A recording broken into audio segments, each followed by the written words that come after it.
Una sa ating mga balita, ibinida ni Pangulo Aquino ang tagumpay ng ekonomiya ng Pilipinas matapos ang mahigit isang dekada. Ito ang inihayag ng Pangulo sa pagbubukas ng World Economic Forum on East Asia na ginanap sa unang pagkakataon sa ating bansa. Dito inilatag din ng Pangulo ang malaking potensyal ng Pilipinas sa larangan ng kalakalan sa bansa. Si Rocky Ignacio ang ating tagapagbalita. Formal nang nagbukas ang 23rd World Economic Forum on East Asia, Shangri-La, Makati City, kung saan inilatag ni Pangulo ang pagbangon ng ekonomiya ng Pilipinas matapos ang mahigit isang dekada. Kasama ng Pangulo sina Indonesian President Susilo Bambang Yudhoyono at Vietnamese Prime Minister Nguyen Thanh Dung. I cannot overstate our country's gratitude for the opportunity to host all of you here, and it gives me great pride to say, on behalf of my countrymen, indeed, welcome to the Philippines. Over the course of your visit, I am hopeful that you can make time in your busy schedules to visit our tourist attractions and historical landmarks, which makes us one of the most fun countries on earth.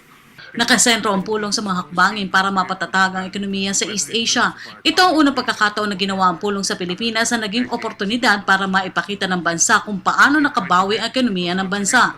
Inilatag ng Pangulo ang malaking potensyal sa larangan ng kalakalan, pagpapabuti ng kondisyon ng pamilyang Pilipino at pagtiyak sa mura at sapat na supply ng pagkain. Partikular na dito ang pagpapalakas rin ng kakayahan ng mga Pilipino para magpatuloy ang pag-angat ng ekonomiya ng bansa kasabay ng pag-aalis sa maraming Pilipino sa kahirapan.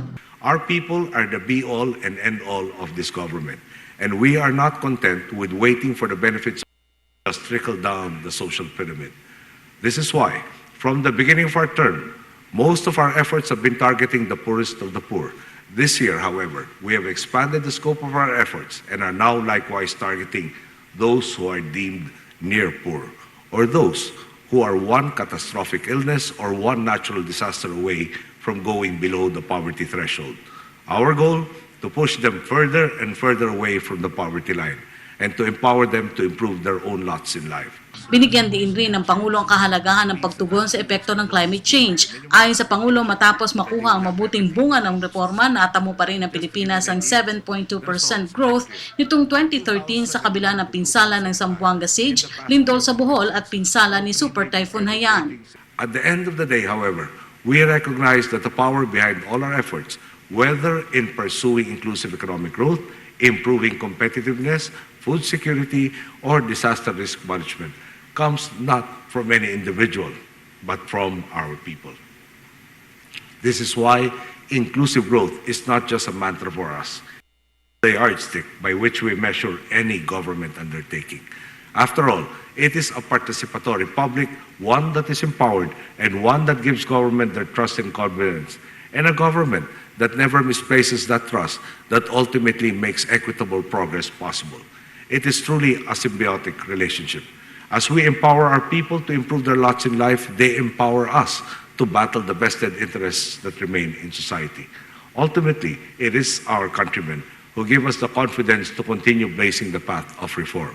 Hindi rin anya nagpatinag ang pamahalaan para linisin ang lipunan laban sa korupsyon upang mapanagot ang umano'y sangkot sa paglustay sa pondo ng bayan. Bukod sa paghahain ng kaso laban sa nakaraang administrasyon, naging transparent ang kasalukuyang pamunuan sa paggamit ng pondo sa pamamagitan ng website ng Pera ng Bayan at Budget ng Bayan.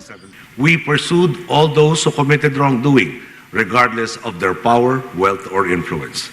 As you may have guessed, tangling with these very wealthy individuals and sectors with vested interests was not an easy task. But those in our administration were not shaken.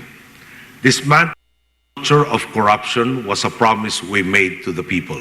If we truly wanted to improve the lives of our people, we could not possibly shirk away from this challenge. We had to take on all those who had a misplaced sense of entitlement, who believed that they had more rights than their fellow Filipinos. So we went after every individual who committed wrongdoing, and look at the results.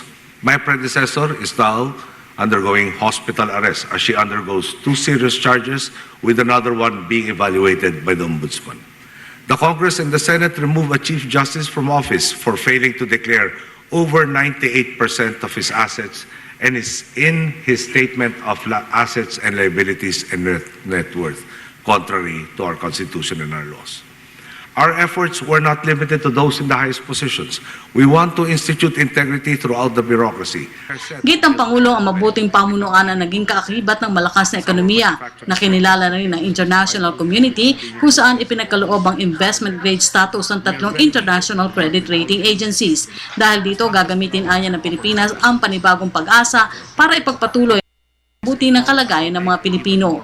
The result of all our collective efforts in the Philippines is what you see now.